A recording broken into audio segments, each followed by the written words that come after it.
Okay, so ito po yung sunod nating ipaglilingkod mula kay Makoy Jimenez. Tanong ko po sa pag-aralan natin, kung Diyos ay pag-ibig, bakit hinahayaan niyang may naghihirap o mahirap at mayaman? Pakisagot lang po. Pangalawa ko pong katanungan sa Genesis 1:1. Ginawa ng Diyos ang langit at lupa. Saan ang Diyos noong hindi pa niya nagawa ang langit? Salamat po sa sagot. Okay, yung unang tanong, kung ang Diyos ay pag-ibig, bakit hinayaan niyang may naghihirap o mahirap at mayaman? Pakisagot lang po. Yan. So, kung Diyos siya ay pag-ibig, ang pagkakaroon po ng mahirap at mayaman at yung mga kahirapan, yung mga naghihirap, mga kapatid, ay hindi katunayan na hindi pag-ibig ang Diyos. Manapa ang lahat niyan nangyayari sa atin dahil po doon sa naging kasalanan na nagawa ng tao. Ang Diyos kasi tapat sa kanyang salita. Tandaan natin, pag sinabi ng Diyos, hindi pwede nating baguhin. Yan kasi ang nagiging problema ngayon. Maraming mga tao na kahit na sinabi ng Diyos, parang tingin nila, hindi importante yun. Minsan nga, tinutuya pa tayo sa pagbibigay ng ikapo. Hindi naman kayo may sabi niyan. Diyos ang may sabi nun eh. Yung sabat na yan, yung bawal kainin yung mga karumal-dumal na hayop, hindi naman kayo may sabi niyan. Diyos ang may sabi niyan. O kaya yung mga paghihirap na ito ngayon, mga kapatid at mga kaibigan, ay bunga ho iyan ng kasalanan. Nung magkasala yung tao, ay sa halip na dapat ay walang kamatayan at hindi mamamatay ang tao, ay nagkaroon na ng kamatayan. Kaya ito po yung tinatawag na pumasok po yung sumpa, no? Na pati ang lupa, ang mundong ito nadamay doon sa kasalanan at nagsimula yung kahirapan, mga ginigil ng taga-subaybay. At kung gaano katapat ang Diyos noon, kung kayo'y kumain, sabi sa kahoy na pagkakilala na ng mabuti at masama, ay walang pagsalang kayo'y mamamatay. Kaya ang tao po ay hindi lang naghihirap, namamatay pa talaga. Mga kapatid, mga kaibigan, bunga po yan ng paglabag. At ang katunayan, mga kapatid, na ang Diyos ay pag-ibig. Dahil nga sa ang plano ng Diyos ay ang tao ay nilikha niya para mabuhay na walang hanggan, mabuhay ng napakasaya, naka-provided lahat ng mga pangangailangan ng tao. Subalit ang tao ay lumihis, sa halip na sundin ang Diyos, ay sinunod yung kaaway. Kaya ang tao nabago ang direksyon, papunta sa kapahamakan. Tanda natin yan. Mapapahamak ang tao. Hindi kasalanan ng Diyos yun, kundi kasalanan ng tao dahil hindi naging tapat sa utos ng Diyos. Anong ginawa para mahayag ang pag-ibig ng Diyos? Ano po ang ginawa? Sabi po ng Juan 3:16, sapagkat gayon na lamang ang pagsinta ng Diyos sa sanglibutan na ibinigay niya ang kanyang bugtong na anak, upang ang sino man sa kanya'y sumampalataya ay huwag mapahamak, kundi magkaroon ng buhay na walang hanggan. So nakita po ninyo mga kapatid, dahil sa kasalanan ng tao, nahayag lalo ang pag-ibig ng Diyos. Yung pagbibigay niya sa kanyang anak. Pwede namang ibigay ng Diyos yung anghel. Pwede namang ibigay ng Diyos yung kapwa-tao. Pero yung pong ibigay niya para maghirap ang kanyang anak at mamatay, yun ang katunayan ng pag-ibig. Kaya kung meron man tao naghihirap ngayon, ay hindi nangangahulugan na hindi pag-ibig ang Diyos. Manapa, si Kristo nga naghihirap, tayo ba ay magrereklamo kung tayo ay nakakaranas ng paghihirap? Ang sabi ni Apostol Pedro ay dapat huwag tayong magtaka doon sa mga paghihirap na yan ay ibinigay yan at hindi dapat po natin iyan pagtakhan. Dapat alam natin na iyan ay mangyayari at darating po talaga sa buhay ng isang mananampalataya. So yun po yung katunayan, mga kapatid at mga kaibigan, ang Diyos ay pag-ibig. Tingnan niyo po, mayaman ka man o mahirap, tanggapin mo lang ang ating Panginoon. Ang direksyon na kamatayan o kapahamakan ay malilipat po, magiging buhay na walang hanggan ang ating future, yung naghihintay sa atin. So doon, yun ang titingnan natin kung paano tayo inibig ng Diyos. At dahil sa pag-ibig na yan, darating yung panahon sa itinakda ng Diyos nawawakasan niya ang kasamaan sa mundong ito at lahat ay babaguhin alang-alang sa mga nagtapat sa Kanya. So, dahil hindi natin mababawi yung nangyari sa mundo, ang atin nalang kaparaanan ay tanggapin ng ating Panginoon sa ating mga buhay para hindi kapahamakan ang naghihintay sa atin, kundi buhay na walang hanggan. So, yan po yun. Tingnan natin kung okay na si Brother Gomer. Yung tanong ay, kung ang Diyos ay pag-ibig, bakit hinayaan niyang may naghihirap o mahirap at mayaman? Ay alam po natin mga kapatid na ang paghihirap po ng tao ay hindi dahil sa ang Diyos ay hindi pag-ibig, no? Yun po yung dapat nating maintindihan. Kasi nung nilalang niya po si Adan at si Eva, abay kumpleto, Brother Johnson eh. Ay sabi ko nga, kung ikaw yung kumpleto, wala hong planong masama ang Diyos nung lalangin niya si Adan at si Eva, makikita po ninyo doon sa Hardin ng Eden, eh, kumpleto po yung kanilang pangailangan, no? Hindi po sila doon sila maghihirap. Yan. So, doon po natin dapat tingnan sa punto na yan, ano? Ngayon, bakit nagkaroon ng paghihirap? Ay sapagkat dahil nga pumasok ang kasalanan at yun ay pinayagan ni Adan, no? So, ang ibig sabihin, mga kapatid, si Adan po ang dapat na magiging kumbaga sa Brother Johnson, siya ang may-ari ng mundo, siya ang presidente ng Pilipinas, yung gusto niya dapat ang masusunod. Parang ganon. Kaya nga lang, binigyan niya ng poder si Satanas noong sila po ay nagpatukso. Ibig sabihin, nagpailalim sila sa kapangyarihan ni Satanas. Kaya ang author po ng kahirapan, dun sa nagtanong, ay hindi po ang Diyos, kundi si Satanas. At yan po yung ginawan ng paraan ng Diyos para yung kalagayan ng tao na yun ang kanyang talagang plano nung una pa, no? Kaya nga sabi niya ayon sa kanyang pagkapili sa atin, no? Ang ibig sabihin, ang gusto ng Diyos ay talagang mabuhay ang tao ng may katiwasayan, no? Kaya nga sabi niya doon sa John 10 upang sila'y magkaroon ng buhay, no? At ng kasaganaan nito, no? Ayan po yung gusto ng Panginoon. Kaya nga lang, nung nagkasala ang tao, ito po yung nangyari talaga. Kaya nga nagkaroon ng sumpa. Nagkaroon ng sumpa at yun po ang umpisa ng paghihirap. Kaya ang makikita po ninyo rito, ang sabi ng Panginoon kay Adan basahin po natin sa 3:19. Ang sabi po niya, sa pawis ng iyong mukha. Basahin muna natin yung sa 17 muna para at least makita po natin. Tingnan po ninyo sa Genesis 3:17. At kay Adam ay sinabi, sapagkat iyong dininig ang tinig ng iyong asawa at kumain ka ng bunga ng punong kahoy na aking iniutos sa iyo na sinabi, huwag kang kakain niyon. Sumpain ang lupa dahil sa iyo. So unang-una, si Satanas ang dahilan. Pangalawa, dahil sinunod ni Adan si Satanas, yan po yung dahilan ng paghihirap. Yan ang umpisa ng paghihirap. Kaya nga sabi niya rito, kakain ka sa kanya sa pamamagitan ng iyong pagpapagal sa lahat ng mga araw ng iyong buhay. Ayan, sa talatang 18 at sisibol, sabi niya, niyaon sa iyo ay mga tinik at mga dawag. Kaya huwag kayong magtaka ngayon, kung magtatanim ka, mas madaling tumubo yung damo. At kakain ka ng pananim sa parang. O kita po ninyo? So, actually, ang original na diet talaga nila is fruits. Hindi pa kasama yung mga gulay na yan At itong mga gulay na ito ay isinama sa diet ni Adan nung siya ay palayasin na.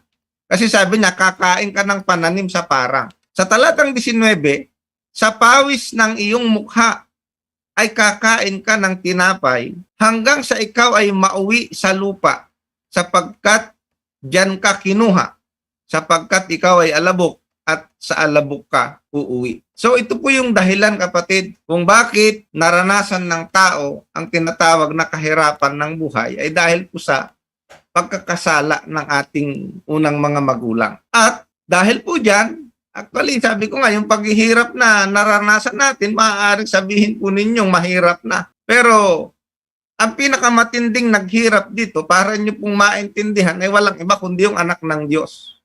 Na nagkatawang tao at mamatay sa krus ng Kalbaryo dahil dito sa pagkakasala na ito. Kaya kung ikukumpara po ninyo yung paghihirap na nararanasan natin ay hindi po yan kayang itumbas dun sa kahirapan na naranasan ng ating Panginoon. At yun ay nagpapakita ng kanyang pag-ibig. Kaya yung kahirapan ay hindi question sa pag-ibig ng Diyos eh. Bakit?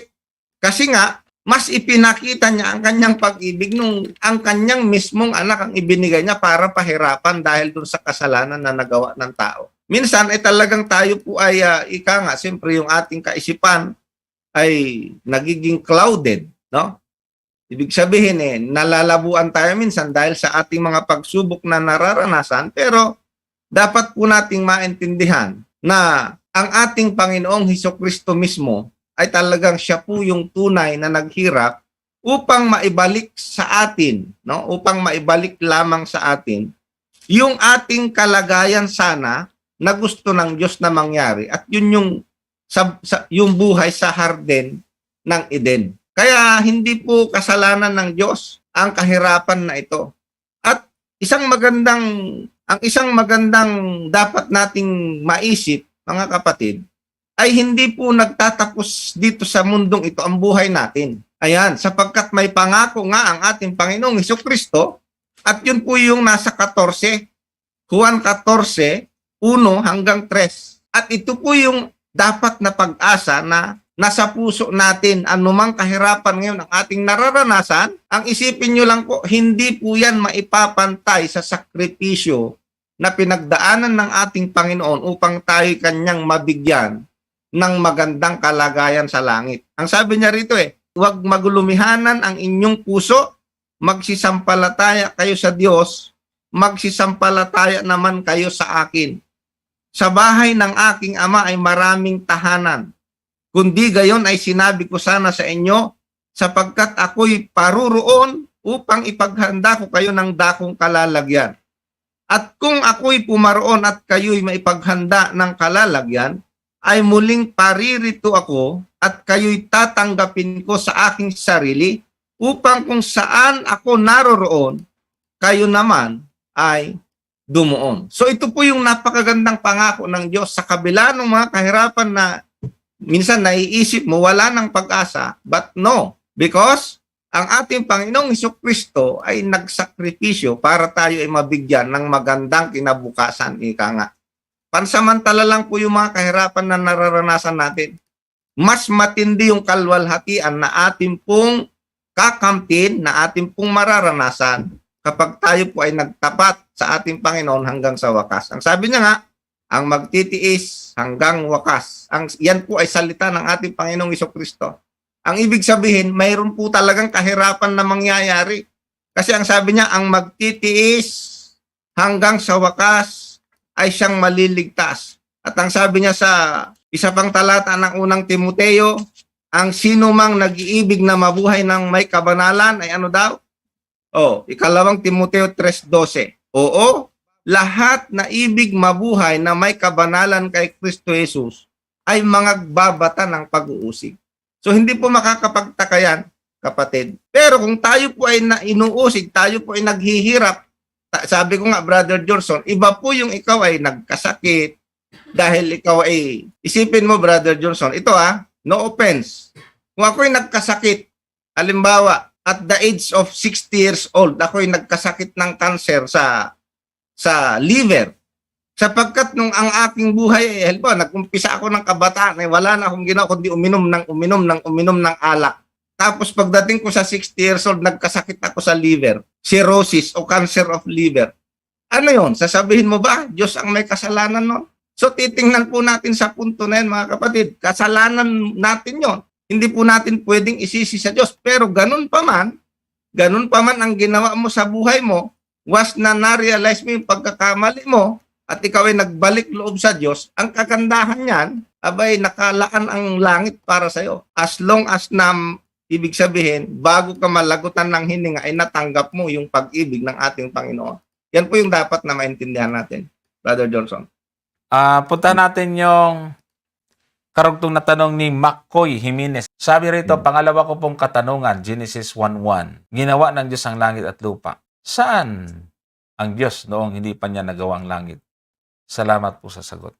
Kapatid na McCoy Jimenez, salamat sa tanong, pero Napakaraming beses na po natin to nasagot. So, huwag kang mag-alala, sasagutin ulit natin.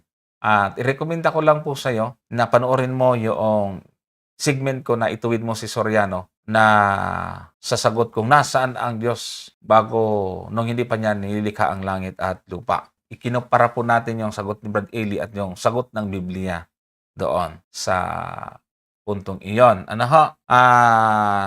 Ito kasing tanong na ito ay merong dapat na itama. Unang-una, yung pong langit at lupa na inyong tinutukoy na hindi pa nagagawa, ay ito yung langit at lupa na tatahanan ng mga nilikha ng Diyos. Tatahanan ng tao, ng mga hayop, ibon, isda, na naroon din yung mga kahoy, damo, mga prutas. Ano?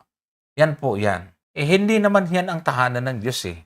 Hindi ito yung tahanan ng Diyos. Kaya ibig sabihin, ang tanong na yan ay may mali. Kasi naturalmente, yung kinikreate niya, hindi dyan nakatira ang Diyos. Kung nasaan siya ngayon, o di maganda, nasaan siya. Kaya lang ang kaisipan kasi, Brother Gomer, ay dinadala tayo doon sa para bagang yung langit at lupa na sinasabi o langit ay yung kanyang tanahanan ng Diyos, yung tirahan niya mismo. Pero yung tanong kasi na pinaghugutan is yung pong create para tahanan ng tao.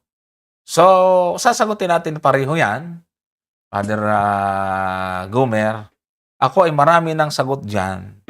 Kaya ibibigay ko sa iyo yung time na umunang sumagot tungkol sa part na yan. Dahil meron na po akong segment tungkol sa bagay na yan. Kaya ipapaubaya ko sa iyo, nasaan ang Diyos nung hindi pa niya nagawa ang langit? Ayan ang problema, Brother Johnson eh. Kasi sa totoo lang, kung sasagutin ko kung nasaan ang Diyos, parang kasama ko ang Diyos noon. Ganun ba yun? Paano mong masasabi eksakto, maliban sa sinasabi ng Biblia, ang sabi niya, ang langit, ang aking luklukan. O alam naman natin na ang Panginoon ay nasa langit. At hindi po yung Genesis 1:1 para inyo pong sabihin, ito pong Genesis 1:1 ay hindi po ito yung langit na ikatlong langit kasi mayroong ikatlong langit, yun yung tinatahanan ng ating Panginoon, yung paraiso eh. Ay kung Genesis 1:1 po ang inyong batayan, ng pasimula nilikha ng Diyos ang langit at ang lupa, eh hindi ho kasama dito yung kanyang tinitirhan na langit. Ano? Oh, ang langit na tinutukoy dito, itong atmosphere, yan pong galaxy, Milky Way, at kung yung ibig sabihin, hanggang sa second heaven, maaari. Pero yung third heaven, hindi ko kasama dito, kapatid. At maliwanag naman sa banal na kasulatan, Brother Johnson, na ang Diyos ay nasa langit. Ang Panginoon, nung manalangin Ama namin na nasa langit. O di nasa langit. O hindi ba? Ang gusto kasing palabasin niyan, noong basahin ni Eliseo Soriano, yung 8:31 ng Kawikaan, ito, yung kanilang ipinagmamalaki na nandito daw ang Diyos. O, kaya lang mali. Mali naman yung unawa dito sa 8:31. Hindi naman po tama kahit sa basahin nyo po sa ibang mga version po yan. Ang English po niyan, habitable. A habitable part of His earth. Ang ibig sabihin po niyang 8:31, yan po yung nilalang ng Diyos na lupa upang tahanan ng tao. Hindi po yan yung tahanan niya kasi ang tahanan niya nga sabi nga ni Apostol Pablo, saan mo ilalagay ang Diyos? Kung sa langit di siya magkasya. Ang Diyos ay espiritu. Sabi nga, ewan ko ba, Brother Johnson, kung bakit yung mga ganyan well, hindi ko alam kung talagang anong purpose niya. Hindi naman natin alam yung layunin talaga kasi maayos naman yung kanyang tanong. Baka curious lang siya, baka na-encounter niya yung tanong. Gusto niya matutunan at gusto niya malaman yung sagot natin. Kaya ipalagay na lang natin na ganon. Kaya ngayon, tama yung sinasabi po ni Brother Gomer. Ibibigay po natin yung sagot. Ito po yung mas tamang sagot, kapatid. Si kapatid na Makoy Jimenez. Ayan. Ito po yung mababasa natin doon sa Isaias 57 talatang 15. Meron po ganito tayong mababasa. Isaias 57, 57 verse 15. 57, 15 ng Aklat ng Isayas. Sapagkat ganito ang sabi ng matayog na tumatahan sa walang hanggan. O, tingnan nyo ha. Mataas, sabi niyan, at matayog na, saan daw? Tumatahan sa walang hanggan, na ang pangalan ay banal. Ako'y tumatahan sa mataas at banal na dako, nakasama rin niya na may pagsisisi at pagpapakumbabang loob upang bumuhay ng loob ng nagpapakumbaba at upang bumuhay ng puso ng nagsisisi. So, maliwanag ho dyan sa mga unang panalita na yung tinutukoy dyan, Diyos, ay tumatahan sa matayog, no? Na mataas, na walang hanggan. So, kung ang Diyos ay eternal, naturalmente yung kanyang tahanan ay eternal, walang hanggan din. Hindi natin kayang arukin po yan, mga kapatid. Eternal nga eh. May binanggit din po sa unang Timoteo 6:16. Oh, sabi po ganito, unang Timoteo 6:16. Na siya lamang ang walang kamatayan, na nananahan sa liwanag na di malapitan, na di nakita ng sino mang tao o makita man. Tama yung sabi ni Brother Gomez. Pag sinabi kong alam ko, edi parang nandun ako. O sumakan niya nawa ang kapurihan at kagahaning walang hanggan siya nawa. Walang hanggan talaga, eternal. Walang hanggan din yung kanyang tirahan.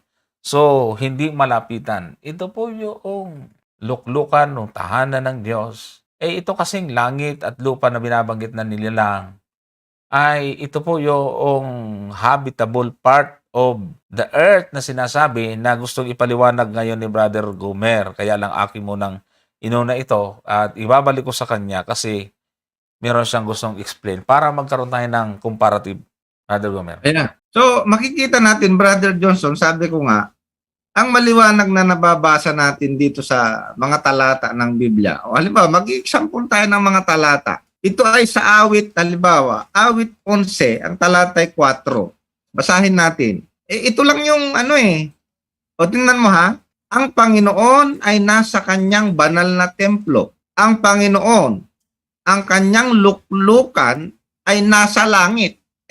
Pag binasa nila ito, tutol yung iba. Bahala kayo kung tutol kayo. 14:2. Anong sabi dito sabi ni David? Tinutunghan ng Panginoon ang mga anak ng tao mula sa langit upang tingnan kung may sino mang nakakaunawa na hinahanap ang Diyos. Napakaliwanag eh. Sa langit. Ngayon, kung sasabihin nyo doon sa Genesis 1:1, hindi ko kasama dito itong langit na tungtungan ng Panginoon na hindi kasama yan dyan. Sa Genesis 1:1. No? Ngayon, yung pinagbabatayan nila na nandun sa itong 8:31, basahin nga natin ito, Brother Johnson. Ang sabi dito, na nagagalak sa kanyang tinatahanang lupa. Ito kasi yun tinatahanang lupa. Pero, pag binasa mo kasi sa English ito, habitable po ang English nito. Hindi habitation. Basahin nyo po sa English. Habitable po yan. Ang ibig sabihin ng habitable, pwedeng tirhan. Di ba? Yan pong ibig sabihin nyo. Pwede mo bang gamitin sa Diyos yung habitable? Meron bang lugar na hindi po pwede ang Diyos? Espiritu nga siya, sabi nga ni Pablo. Kaya nga ito pong 8:31 na napagkamalian nila na nandito daw ang Diyos bago lalangin yung langit, ay talagang malaking pagkakamali po yan. Dahil kahit basahin niyo po sa iba-ibang mga translation yan, hindi po ganon ang ibig sabihin niyan. Isa lang po ang ibig sabihin niyan. Ito, ang sabi niya, nagagalak sa kanyang tinatahanang lupa. Ang ibig sabihin, doon sa kanyang mga nilalang. At doon sa earth, habitable part of His earth. Ang sabi doon, yung sa kanyang nilalang na tahanan para sa mga tao.